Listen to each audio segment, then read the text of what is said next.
நம்ம writ petitions பற்றி பார்த்துக்கிட்டு வரோம். இன்றைக்கி பார்க்க போகிற டாபிக் வந்து writ petition challenging appointment to service, அதாவது லேபர் சம்மந்தப்பட்ட சர்வீஸ் அப்பாயின்மெண்ட் சம்மந்தப்பட்ட ரிட் பெட்டிஷன்ஸ், அதை பற்றி நம்ம பார்க்க போகிறோம். சர்வீஸ் அப்பாயின்மெண்ட்டுன்னு பார்த்தா சர்வீஸை பற்றி இருக்கக்கூடிய ரிட் பெட்டிஷன்ஸ், அதாவது லேபர் இல்லைனா ஒரு எம்ப்ளாய்மெண்ட் சம்மந்தப்பட்ட ரிட் பெட்டிஷன்ஸ்லாம் யூஸ்வலாக வந்து இந்த ஒரு வேளை இந்த டிசிப்ளினரி கமிட்டியோட ஆர்டர்ஸை சேலஞ்ச் பண்ணி ரிட் பெட்டிஷன்ஸ் நிறைய நடக்கும். இல்லை ஒரு ட்ரேட் யூனியனுக்காக ஒரு காரியம் நடக்கணும்னா அது ரிட் பெட்டிஷன்ஸ் மூலமாக நடத்துறதுன்றது உண்டு. இல்லைன்னா இந்த மாதிரி ஒருத்தரை வந்து அப்பாயிண்ட் பண்ணியிருக்காங்க, தகுதி இருக்கிற எனக்கு அப்பாயின்மெண்ட் கொடுக்காம தகுதி இல்லாத இன்னொரு நபருக்கு நீங்கள் அப்பாயின்மெண்ட் கொடுத்துருக்காங்க, ஸோ அதை சேலஞ்ச் பண்ணி ரிட் பெட்டிஷன்ஸ் ஃபைல் பண்ணுறதுன்றது உண்டு.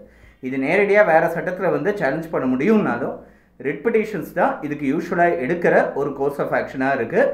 இஃப் இட் இஸ் கவர்மெண்ட் கன்சர்னாக இருந்ததுன்னா. இந்த கேஸை பற்றி நம்ம பார்ப்போம். மெட்ராஸ் யூனிவர்சிட்டி சம்மந்தப்பட்ட ஒரு ரீசெண்டாக வந்த ஒரு ஜட்ஜ்மெண்ட் இது. Doctor P Vasanthakumar versus university of Madras 10/7/2024 அன்னைக்கு, போன வருஷம் ஜூலை 10ஆம் தேதி அன்னைக்கு மெட்ராஸ் ஹைகோர்ட் ஆனரபிள் ஜஸ்டிஸ் பிடி ஆஷா கொடுத்த ஜட்ஜ்மெண்ட்டு மெட்ராஸ் யூனிவர்சிட்டியில் ஒரு அசிஸ்டன்ட் ப்ரொஃபஸர் அப்பாயின்மெண்ட் சம்மந்தமாக லீகல் டிபார்ட்மெண்ட் ஆஃப் லீகல் ஸ்டடீஸில் ஒரு அசிஸ்டன்ட் ப்ரொஃபஸராக ஒருத்தரை அப்பாயிண்ட் பண்ணியிருக்காங்க. அந்த நபருக்கு வந்து அப்பாயிண்ட் பண்ணப்பட்ட நபருக்கு வந்து தேவையான குவாலிஃபிகேஷன்ஸ் இல்லை, அந்த குவாலிஃபிகேஷன்ஸ் எனக்கு இருக்குது, அதனால எனக்கு அந்த அப்பாயின்மெண்ட் வந்து அப்பாயின்மெண்ட்லேருந்து அவரை நீக்கணும் அப்படின்னு சொல்லி ரிட் பெட்டிஷன் ஃபைல் பண்ணுறாரு. இந்த பர்டிகுலர் போஸ்ட் அசிஸ்டன்ட் ப்ரொஃபஸர் போஸ்ட்டுக்கு ஒரே ஒரு வேகன்சி தான் இருக்குது. 20 பேர் அப்ளை பண்ணியிருக்காங்க. அந்த 20 பேர் அப்ளை பண்ணதில் 2 பேருக்கு தான் பிஹெச்டி, அதுக்கு தவிர என்இடி நேஷனல் எலிஜிபிலிட்டி டெஸ்ட்டோட குவாலிஃபிகேஷன்ஸ் இருக்குது.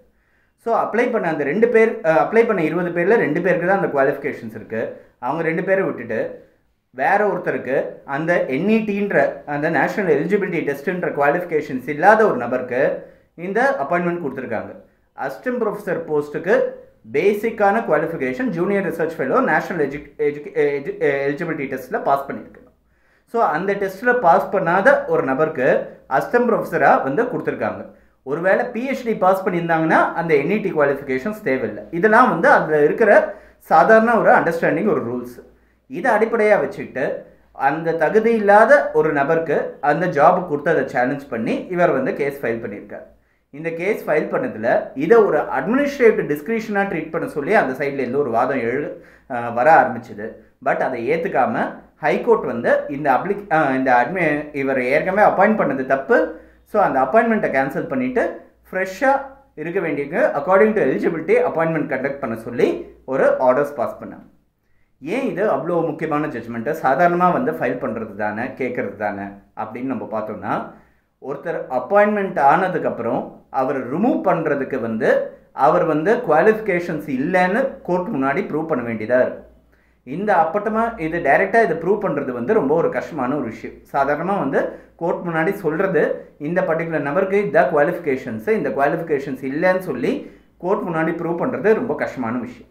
செகண்ட், யூனிவர்சிட்டி இல்லை எஜுகேஷனல் இன்ஸ்டிடியூஷன் சம்மந்தப்பட்ட ரிட் பெட்டிஷன்ஸ்லாம் ஒரு ப்ராப்ளம் ஒன்று இருக்குது. சாதாரணமாக அந்த ரிட் பெட்டிஷன்ஸ் ஃபைல் பண்ணும்போது நேரடியாக ஃபஸ்ட்டு கோர்ட்டு பார்க்கக்கூடிய விஷயம் என்னென்னா, இது வந்து ஒரு பாலிசி சம்மந்தப்பட்ட விஷயம், இல்லைன்னா இது வந்து ஒரு எஜுகேஷன் சம்மந்தப்பட்ட விஷயம். அந்த அப்பாயின்மெண்ட் பண்ணது வந்து அந்த ஃபீல்டில் இருக்கக்கூடிய எக்ஸ்பர்ட்ஸ், ரொம்ப வல்லுநர்கள் தான் அந்த அப்பாயின்மெண்ட்லாம் பண்ணுறாங்க. இல்லைன்னா ஒரு சிலபஸ் செட் பண்ணுறதை வச்சுக்கோங்க. ஃபார் எக்ஸாம்பிள், இந்த சிலபஸை செட் பண்ணது இல்லை இந்த எலிஜிபிலிட்டி க்ரைட்டீரியாவை செட் பண்ணது அந்த டிபார்ட்மெண்ட்டில் இருக்கக்கூடிய எக்ஸ்பர்ட்ஸ் தான். ஸோ அவங்களோட ஒப்பீனியனை வந்து அவங்க ஆல்டர் பண்ணிக்கிறதுக்கான உரிமையும் தகுதியும் அவங்களுக்கு இருக்குது. இதில் கோர்ட் இன்டர்ஃபியர் பண்ண முடியுமா? ஏன்னா இது வந்து ஒரு சட்டம்ன்றதை சொல்ல முடியாது. இது வந்து ஒரு பர்டிகுலர் ஒரு டெசிக்னேஷன், ஒரு மினிமம் அப்பாயின்மெண்ட் குவாலிஃபிகேஷன்னு சொல்ல முடியும். ஸோ இதில் வந்து கோர்ட் தலையிட முடியுமான்னு சொல்லி ஒரு கேள்வி ரைஸ் ஆகுது. ஆனால் இந்த பர்டிகுலர் கேஸில் வந்து கோர்ட் இன்டர்ஃபியர் பண்ணியிருக்கு. நிறைய கேஸில் கோர்ட் வந்து இது வந்து ஒரு எஜுகேஷனல் பாலிசி சம்மந்தப்பட்ட விஷயம், இதை எங்களால் இன்டர்ஃபியர் பண்ண முடியாதுன்னு கூட நிறைய கேஸஸில் சொல்லியிருக்காங்க. நிறைய கேஸில் ஒரு கவர்மெண்டல் ஒரு சட்டத்தையோ இல்லை ஒரு பாலிசியை சேலஞ்ச் பண்ணும்போது இது கவர்மெண்ட் பாலிசி சம்மந்தப்பட்ட விஷயன்றதுனால எங்களால் தலையிட முடியாது அப்படின்னு கோர்ட்டில் வந்து கவர்மெண்ட் சைட்லேருந்து சொல்லியிருக்காங்க. அந்த வாதத்தையும் நிறைய இடத்துல ஏற்றுட்ருக்காங்க.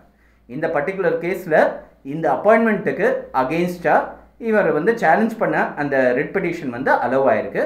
இவருக்கு வந்து அந்த அந்த அப்பாயின்மெண்ட்டில் இருக்கிறவரை வந்து ரிமூவ் பண்ணிவிட்டு ஃப்ரெஷ்ஷாக அந்த அப்பாயின்மெண்ட் நடத்த சொல்லி ரெட் கோட் வந்து டைரக்ஷன்ஸ் கொடுத்துருக்காங்க.